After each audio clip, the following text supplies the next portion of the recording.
You got all kind of ice when you want to get drippy. White diamonds, yellow diamonds, 1017 new Gucci, lemonade, black diamonds, licorice, rose gold. But here are the different types of icing you want to know about when you become a pilot. Let go. Boom! What up, dog? Before we get into the different kinds of icing, first just understand why it's critical that you understand icing and the impact that it can have in flight. You always want to be aware of icing because it impacts the plane, it impacts lift. And that can be very, very dangerous. If you have icing on your wings or any of the control surfaces, it can impact your lift. It can impact your ability to fly the aircraft. So you want to be very aware if you were able to recognize this and then being able to correct for it. So we're going to go over the 3 different types of ices you want to be aware of and then what to do if you encounter icing. Let go. The first type of icing you want to be aware of is clear icing. And clear icing can simply be just water droplets falling onto the aircraft and then freezing.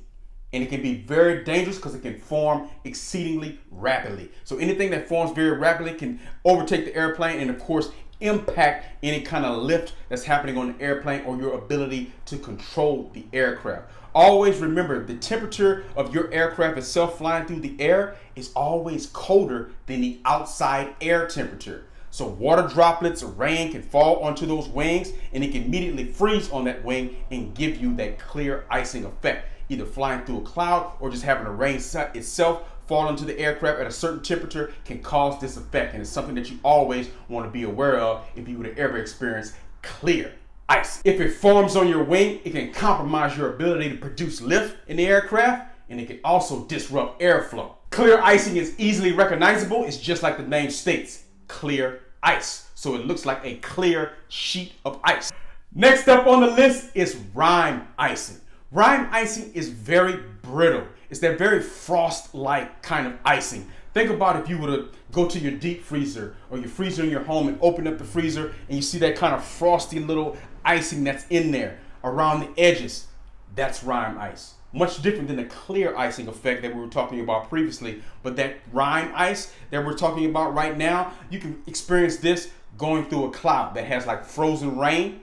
And as you go through it, it sticks to the aircraft. And just remember, you should never be flying through clouds if you're flying VFR flight. So this would be an IFR situation or someone inadvertently going through a cloud and experiencing this where you're getting that rime ice sticking to the aircraft and sticking to, of course, the control surface. As you can imagine, something like that can be very dangerous to the aircraft itself and of course, impact its ability to produce lift, airflow, and everything else that's happening with this form of icing. This is rime ice. And the last type of icing you want to know about is mixed icing.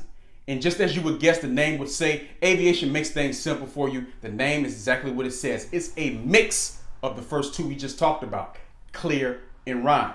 So a combination of those 2, it can be very hard and rough. You can also throw some snow into the mix, particularly as you get into those clouds kind of situations. It can get very sticky, icky, and stick into the aircraft. So always be aware of these different types of icing. Rime, clear, and mixed. Boom! So check it. Let's just say you were to experience icing. You were flying along and then you would look outside the wing and you were experiencing something that you felt was icing on one of those wings. What can be some solutions that you can possibly do? At that moment, you want to take a few things into consideration. One, if that really is icing, you really do not want to change the configuration of your aircraft. Meaning you don't want to be playing around with flaps or doing anything crazy right now because you never know what might happen. Because think about this. When surfaces freeze, the smaller surfaces of the aircraft are going to freeze before the bigger surfaces. So if you looked out and you already seen a wing is already experiencing some form of icing, let's say clear ice or something of that nature, what do you think maybe the smaller surfaces like the tail, could it already be completely frozen or something like that? And if you go jacking around with flaps, that can really get you in a compromising position because remember, the tail of the aircraft kind of helps keep the entire aircraft lifted. That downward motion that's pushing down, of course, on the tail is helping keeping everything elevated. So you don't want to go jacking around too much with the configuration. One of the best things you can do if you flew into like a rainy kind of situation is possibly do a 180 and turn around and get out of there. If not, then maybe you can descend to warmer temperatures and that can help get rid of some of that icing. Obviously do all this controlled and gradually and very gently on the aircraft. No jerking. Let the plane do the work. as you work your way into a better kind of situation. But that's kind of what you want to be aware of. If you've already seen it on bigger parts, that means the smaller parts of the aircraft have already experienced it, because smaller parts are going to freeze long before the bigger parts of the aircraft. So just be aware of that as you go through, and make sure that if you experience icing, that you know how to correct the situation. Don't forget to like this video, comment, and subscribe. Share this video. The link to the Flyers drip is in the description. I am Donovan Batiste. Hey, this is Leadership Mindset. Big whoa! Don't forget to subscribe to this channel for everything free about all the information that you need for you to become a pilot. Lego.